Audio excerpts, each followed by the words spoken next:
Welcome to the Social Business Hangout, featuring Robert Levine, your social business mentor. The Social Business Hangout podcast series is available on iTunes. This podcast was recorded in Brantford, Ontario. Hi, I'm Robert Levine, and with me today is Sid Bolton. Sid Bolton is the owner and, I guess, curator of the Personal Computer Museum right here in Brantford. And we're going to get a quick tour of the museum. Sid, take it away. All right, sounds good. So the first computer we've got here is the Commodore Amiga 4000. And what's really interesting about this particular machine is it has a product in it called the video toaster. And you were mentioning a little bit of familiarity with that. Envious of owning one. Yeah, exactly. This was kind of like a prosumer device is what we would call it today.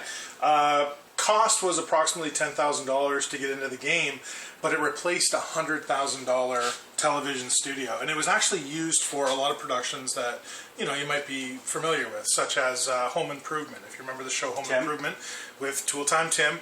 And all of the neat effects, like when a paintbrush would go from scene to scene, those were all done with the video toaster. So that was just doing a cutaway to the other side. Yeah, exactly. And then there was software that came with the toaster called Lightwave. And Lightwave was actually used to create the series Babylon 5. And in the very beginning, all of the scenes for Babylon 5 were actually rendered with an Amiga. So that was pretty cool. And eventually the Amiga was also used for things like Star Trek Voyager and a bunch of other sci-fi shows in particular. And then of course Lightwave, when Commodore went down and the Amiga went out of business, Lightwave evolved out as a separate product and still is actually in use for television and film production today. So, but it all got started here, and actually the company that make the video toaster also makes something now called a TriCaster, which is kind of like a video toaster but doesn't require a computer. So now I know one of the big things, as you said, was these were actually quite valuable after Commodore and Amiga went down, because as you said, from a business point of view, these were very much in use. And a lot of people thought that that was actually going to become the future of Amiga after, you know, like I was a 1000 owner, right? Yes. So a 4000 owner. Yeah, but this was like, you know, Commodore was going through the entire financial crisis and where the money was coming from and all that type of stuff. This was really the hope for keeping them alive. And just another bit of trivia for you. If you ever watched, did you ever watch Wayne's World? Of course. Okay, in the second movie, you can see Garth out there with his video toaster shirt. And the reason being is because Dana Carvey's brother, Brad Carvey, was actually the lead hardware engineer on the video toaster. Very nice. So that explains why there's a video toaster shirt in the middle of the film. Very cool. So, there you go. Okay, so obviously we're an Amiga Central here. Yeah, we've got a bit of an Amiga lineup here. In the middle is a bit of an oddity. This is the Amiga 600. This is the only Amiga that was actually produced in the UK. This was actually made in Ireland. This particular one comes to us from a retired firefighter in the UK who sent it to us by courier with a bunch of other stuff. Probably the furthest donation we've received by mail. And it's great because this particular one has a little compact flash adapter inside of it, so you can actually use modern memory inside of this older computer. So we're able to have it there, like PCMCIA. Yeah, and it's got a little adapter inside and just has a little compact flash. So all the software that we have loaded on this machine, this particular one has a bunch of sound software, is all loaded onto a little compact flash, which you would use in your camera, which is kind of ironic in itself now because, of course, that's obsolete too, right? Yeah. Compact flash for the most part. Some cameras still use it, but certainly these older compact flashes are already pretty much off the market. So with it being, I'm seeing 92 there, is that one of the first usage of the compact flash, would you say, or was the compact flash? Well, I think actually that came later in the life. I mean, that was one of those things that was sort of an aftermarket thing that people said, hey, let's do this. It was originally designed to strictly be used as an IDE device. So it was at a time when Commodore finally was switching over to IDE, which is what the PC world was. Prior to that, all of the hard drives were SCSI, which was also what the Macintosh used. It's one of those cases where SCSI was actually a better interface, worked better, worked faster, more efficiently, and so on, but IDE was cheaper. And because PCs were gaining market share, mass market meant that the hard drives were a lot cheaper to get IDE. So eventually Commodore and a lot of other manufacturers, including Apple and the Macintosh, caved, dumped SCSI, and went over to IDE. And it was all simply just because of cost. It wasn't, once again, it's proof that just because you have better technology doesn't mean that it'll actually win in a battle. Sony VHS. Exactly. And here's your beloved Amiga 1000. That was my university computer. And this is actually mine, which I, believe it or not, I still have my receipts. Look at that. I have my receipt from... that's about the this price is on it. November 8th, 1986. I went to Thornhill Computers, Thornhill, Ontario. $2,210 I paid. There's my signature back then. It's a little different now. It's similar, but it's a little different. So I still have it. Do you still have your receipt? I do not. And unfortunately, I sold my 1,000, I think, for about $500. Now, Rob, I'm going to ask you a question. Did you ever take the lid off of yours? I never did. You never did. So I never did. This might be a moment for you. You may have heard that on the inside of every Amiga 1000 on the lid was the signatures of all the people that worked on it. Are you kidding me? Absolutely. Oh, it's man. absolutely true. So what I can actually do for you is we don't have to take the lid off. Oh, look at that. We can actually show you on the inside. Now, if you remember people like Jay Miner, he was considered the father of the Amiga. That's a paw print from his dog Mitchie. Some of these people are still active in the community today. For example, this is Robert J. Michael, or R.J. Michael as he's known. He's actually on my Facebook. He is actually head of Sony's development tools for PS3. So a lot of the first-party video games that come out from Sony have come out under his leadership. And he was always into video games as well. But a lot of the other team members, well, pretty much all the team members have signed on the underside. So it's pretty cool to see this. So that is spectacular. For those people that have never seen it, you can come out here and check it out. Yeah. You don't have to take the lid off your 1000 if you even have it anymore. So I definitely did that. I thought it was very cool. This was actually something that the Macintosh team did as well on the very first Macintosh and never again. So I think that's where they kind of stole the idea from. But still, it's a cool idea nonetheless. So. No, and like I said, I know, and my memory's not as good as it used to be, but I did also have the secondary disk drive, and I would use one of them to basically boot the stuff into memory off one drive, and then use the other one for it. Exactly. But what was interesting for me is in a day of multimedia, pre-multimedia, this was quite the multimedia device. Let alone great games on it, no less. It was. I mean, this machine ushered in the entire idea of desktop video, which something that the Macintosh has kind of taken over in a way, as more Macs are used in television and video production today than PCs, generally speaking. So the Mac kind of took that over, but where the Mac was very strong with desktop publishing, with the introduction of the laser printer, the Amiga was very strong with video from the very beginning. You had a Genlock device available. It produced standard video right out of the box, as well as being able to be hooked up to a monitor. The Amiga 1000, you could even hook it up to a TV, and it actually looked really good. And there's actually stories behind that. I mean, the guys actually went to their local store and bought the worst TV. I remember the story is they walked into the store and said, give us your 5 of your worst TVs, and the guy was like, oh, you mean like the cheapest TV we had? No, he says, no, the worst TV you have. And he's like, oh, we got some of these in the back. They're terrible, They were more money, but they were terrible.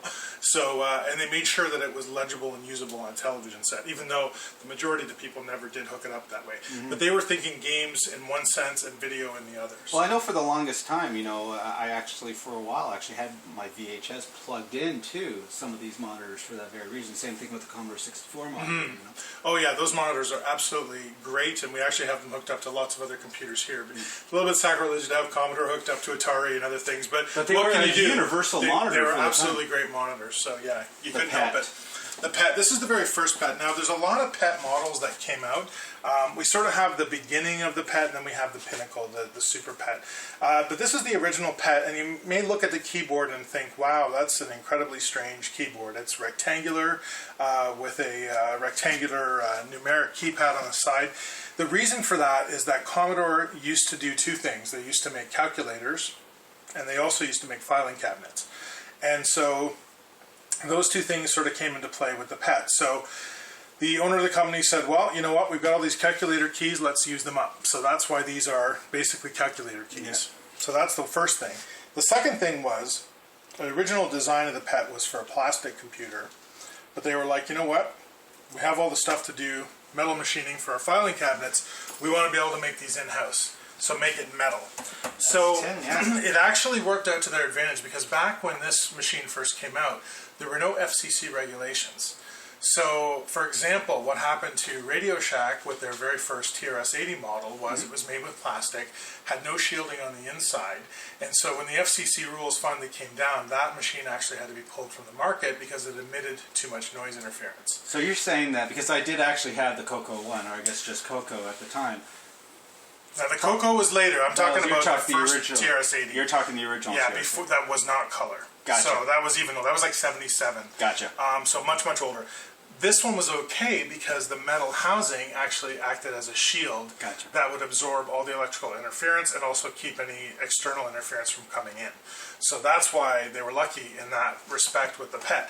The Super PET kind of has a bit of a more local story that's kind of interesting. And that's still tin too? It's still got that metal housing on there for sure. Of course, they advanced to a much nicer keyboard. This was actually a very strong keyboard, feels good, works well. The screen, of course, got bigger. But what's interesting about this one, it was co-designed with the University of Waterloo. And it actually has two processors in it. It actually has a 6809 as well as a 6502. And the 6809 ran something called OS 9, which was actually very familiar to people in the Radio Shack world because that's where the operating system began. What's interesting about OS 9 is it actually was used in the Space Shuttle. Really? And it's a real-time operating system that can be updated without restarting and be patched. So, just sort of imagine this scenario. You're up in the Space Shuttle, and if you're running something like Windows, and Bill Gates called and said, we have an update you have to install. I know you're up there hanging around a bazillion miles away from Earth, but you need to restart your computer. Yeah. That would be, shutdown. do a shutdown, would you? That'd be great. We just need to have a patch installed. That would be scary, right? So with something like OS 9, it could actually be patched in real time. So that's kind of an interesting little bit of trivia. And also it's nice that the machine has a local situation to it. And we do also have the receipt for this one, over $3,000 when it was purchased back in 1981.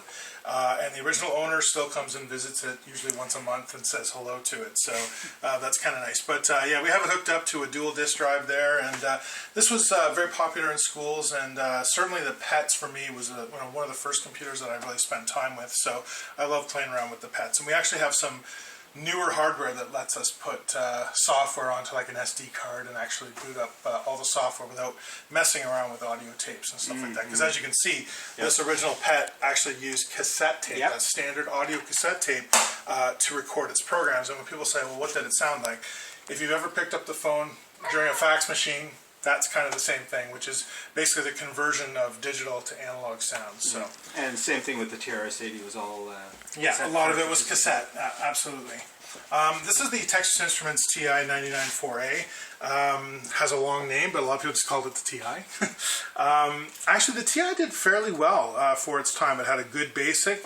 It had a speech synthesizer cartridge available that had good support, so it could actually speak, of course, in a computer voice, but it was a fun thing to play with. Had a lot of educational programs. There was this expansion system of which we've only ever seen two. One that I bought at Value Village many moons ago and never saw again until someone about 2 years ago donated one. But other than that, that's the only ones we've seen. So these are extremely rare. They were very expensive. They were in the realm of about $1,600 to $1,800 at the time. So imagine in today's dollars it would be close to $3,000. So just a very expensive. So are we talking about, well, obviously floppy disk drives, but this obviously is pre-hard drives or anything like that. It's pre-hard drives, but expansion. What would be expanded? I'm not sure exactly what else was available. I think actually there probably was nothing else available. Yeah. The concept was that you would be able to add things on. Right. But really, there wasn't much else you could get. So it's kind of a very expensive, heavy add-on. These would have been, as you say, the individual. Yes, and you would, in this case, you would have probably pulled, 3 of them to put in a disk drive. Yeah. But the idea was almost like expansion cards on a PC. Almost a precursor for what you consider to be a current desktop casing when you think about it. Yes, that's true. And that was in that unit. And of course, we've got it hooked up to the Commodore monitor just because it works. Yeah.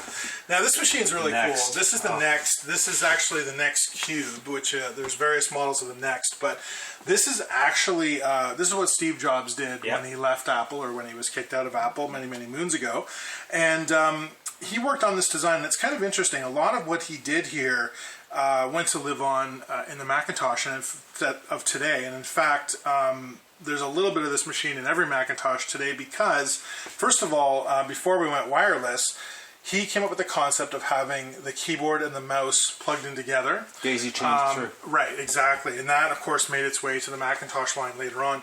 Also, this version of the machine ran an underlying operating system sort of based on Unix that eventually, Apple would come around to buying Next. and incorporating that into OS X. So there is still part of that in there. But what is really historically interesting about this machine from our perspective is that Tim Berners-Lee, who is the guy that created the World Wide Web and the first web browser and first web server, And the markup language and stuff. did it all on the NeXT machine. So the very first web server and the very first web browser existed on this hardware. Not this actual machine, but this platform. And a lot of people don't realize that. And when they think about the origins of the web and the internet, a lot of people think, oh yeah, I was running Windows 3.1 back then, because I know I was. But really, This is what the this cool is where, kids had. Like that had all the really- money. yeah. Really more so in the universities and Yeah. stuff like that. That's where this machine would have existed, because this machine was very expensive. This would have been around $7,000 back in the early 90s. Yeah, my roommate had one of these, and I was envious of it. Yeah. Well, it had some great stuff like display PostScript and things like that, where the concept of a display based on a resolution would scale. So the bigger the screen you had, the letters wouldn't get jagged, because that was one common problem with. And even today, all bitmaps are displays are bitmaps. So if you stretch stuff, it looks terrible. It's like vector graphics. Yeah, exactly. So the difference between using a bitmap file or something like an Illustrator, but they use that concept on the screen. We've done it in printers for years, but not on the display. So that was an interesting this was thing. also, if memory serves, and I might be wrong, weren't some of the original Pixar stuff also done with NeXT, or was the Pixar stuff was mostly done on the Sun workstations, which we actually have one here. But again, the Sun used a Linux or a Unix operating system as well, so it was kind of similar in some ways. But this had some spreadsheet software and some other graphics software, but really all the rendering stuff that Pixar did would have been done on the Sun. Gotcha. So, and then we have the Coco 2. Yes. And so if yours was gray, you most likely had... now, it's possible you had it too, because actually, if you look up there, up on the top there, there's a gray machine. Is that what you had? It looks familiar. It looks But you know familiar, what? We're okay. talking 1980 or the 2-ish, 3-ish, right? So you've forgotten everything since then. Pretty much. So I do use remember yourself. having fun with the programming, because you could actually start the tape player and stop the tape player from the code. So I would actually record stuff on the audio, and actually the code would start the story or end the story. So Nice. very much, well, once again, multimedia, pre-multimedia, right? And this actually had some interesting cartridges. We have this sound analysis cartridge that you plug in. You feed it standard audio, and it will actually, if you use a visualizer in Windows Media Player, you'll see what I'm talking about from a software perspective. This actually did it with hardware. So it's kind of interesting, because it was actually an 8-bit visualizer of what was hearing. So no matter what audio you plugged in, so you could plug modern audio sounds into this, and it would come up with this kind of unique visualization. So that was kind of fun. They were often called the Coco, which was short for color computer. But it's an interesting machine. We have a bunch of cartridges for it, and a lot of people that come in do remember having either this machine or one of its relatives. There was the original Coco, the Coco 2, the Coco 3. So that particular product line did very well. Now it's more business related. It was a good price point as well. Is kind of, Yes. would explain probably why I had it. Yeah, I mean, it was definitely competitive. I mean, the Commodore 64 was really, really inexpensive for what it did, because Commodore had the integration with the chips, right? They actually had their own chip company. So they were able to produce stuff a lot cheaper than anybody else, which explained why they were able to bring so much power to the market so inexpensively. But the Coco's business brother, one of the models would have been the TRS-80. This is the Model 2. This particular one has the absolutely huge and large 8-inch disk drives. And so these things, look at the size of these guys. I know. Right? So these are absolutely mammoth. Most people remember if they remember old stuff at all, they'll remember the 5 1/4s and the 3 1/2s, but not the 8-inch. So this is actually pretty big. So, and of course the other thing is that they don't hold that much data. Like, it's surprising in some ways that they're so big, but they hold so little. But again, technology And an evolves, expansion right? pack, from what I could tell here. Yeah, as well. this is actually additional disk drives that could be plugged in. I think we only have one actually going in here, but yeah, you could buy, and heavy as anything, right? These things are, like, you could knock somebody out with one of these. That's the other thing you can do with them today. In the corner, it might be a little hard to see, but we have the Coleco Atom computer. And the Atom was unique in that it was sold as a package that included a printer and the computer, and it was based off of the ColecoVision gaming system. And From what I could see there, it could actually play ColecoVision yeah, absolutely. games. It had those, and then it also had a proprietary tape system. It looks like cassette tape, but it's actually called a digital data pack. So it looks like a cassette, but one of the things about it is that it's on a continuous loop. Oh. So it could rewind the tape and do different things, and it stored things a little differently, a little more efficiently than audio cassette. So, but fundamentally, yeah, in terms of being inexpensive and all that kind of stuff, it was because it was based on some of the older technology. But because it came with a printer, and it actually was a daisy wheel printer, yep, and was sold as a complete package, I think it was probably around $700 or $800 with the printer. It was sold as a family system that could be used for word processing and stuff like that. But of course, one of the stupid things about it was printer is mechanical, most likely part to break down, but guess what? The power supply for the computer was inside the printer.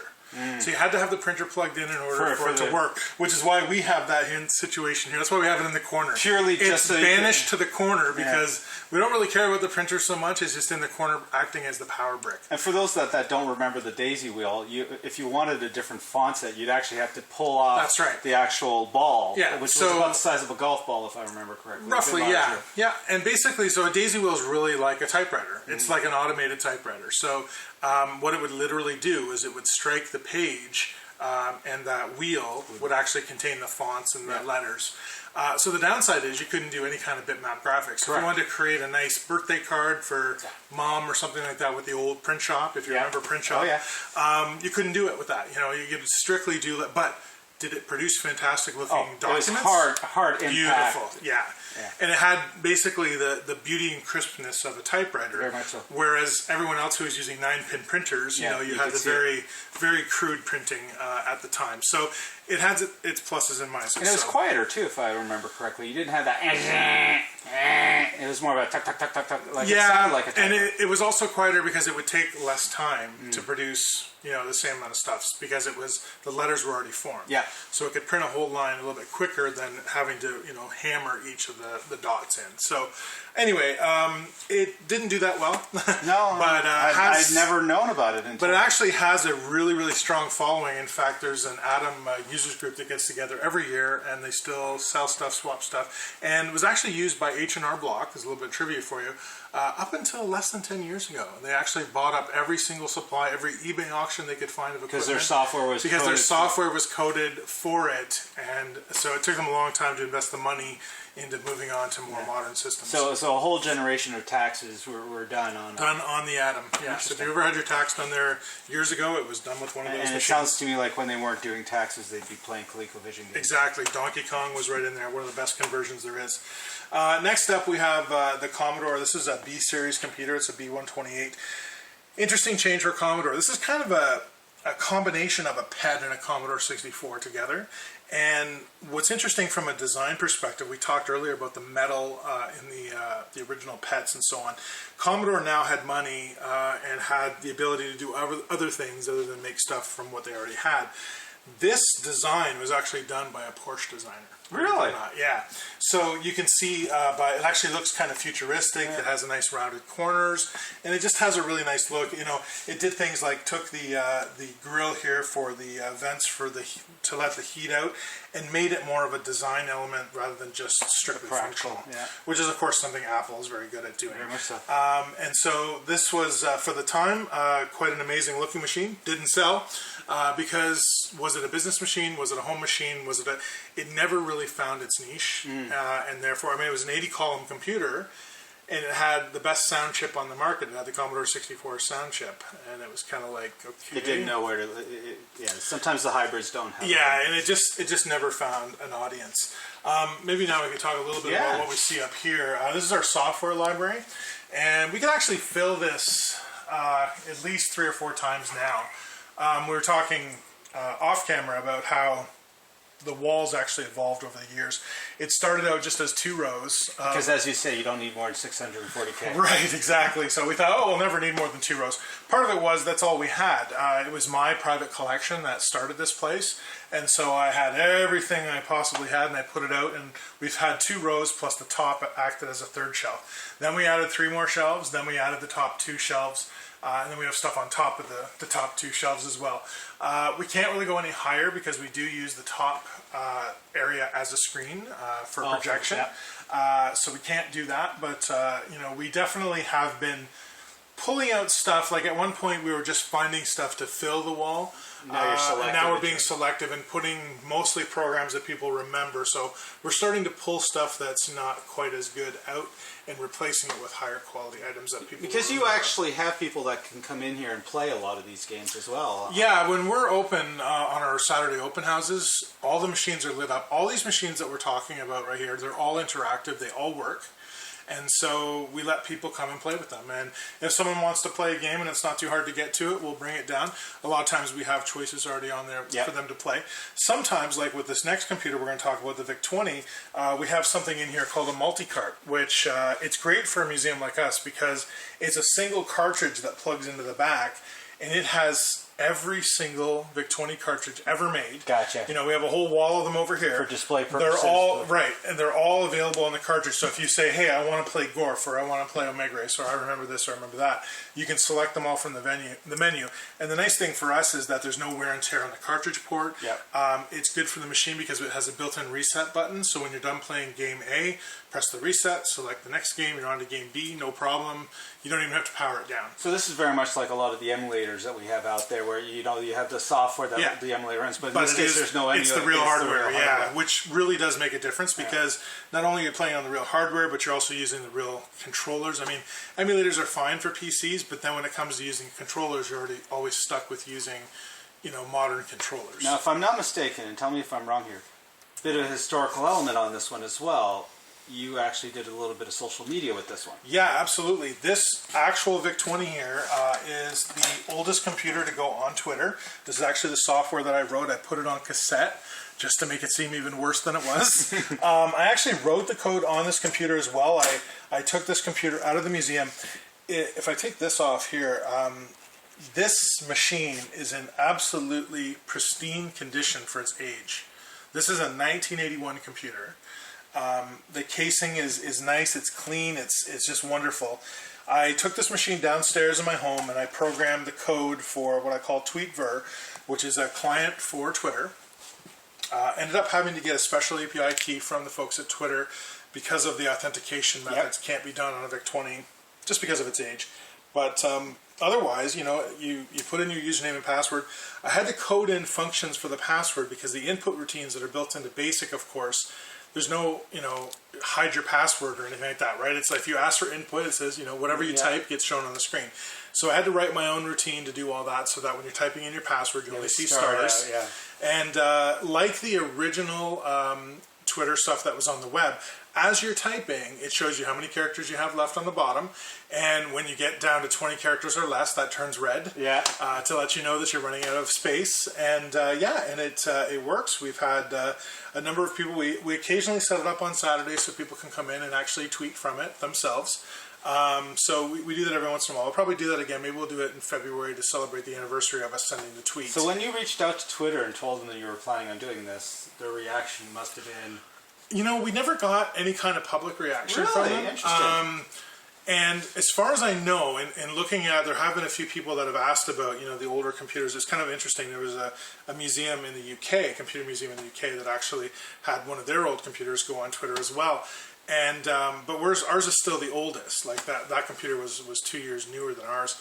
And we've never actually formally gone and got it accredited as being the officially oldest computer.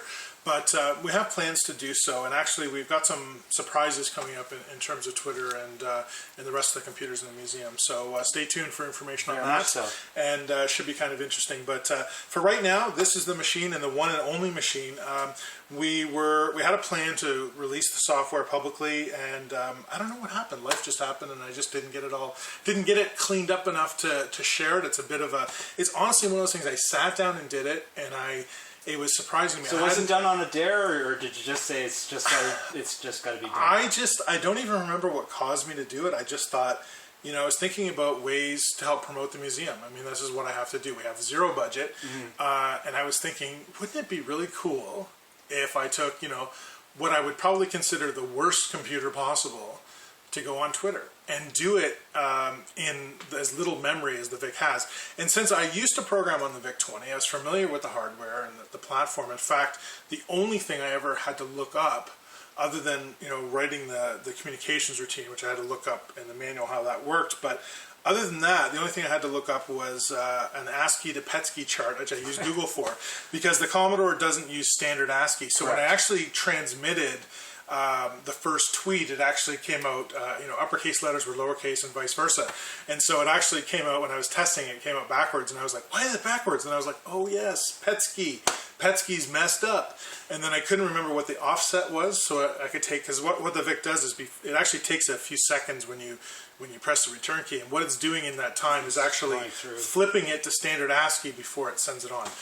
So there's a bit of a delay, and that's the reason for it. So, but yeah, it's still very cool and very neat thing, and it did get us international attention, so I'm glad we did it. So what we're going to do is we're going to take a few seconds, we're going to stop the video, we're going to do a part B and give both of us a chance to catch our breath. Sounds good.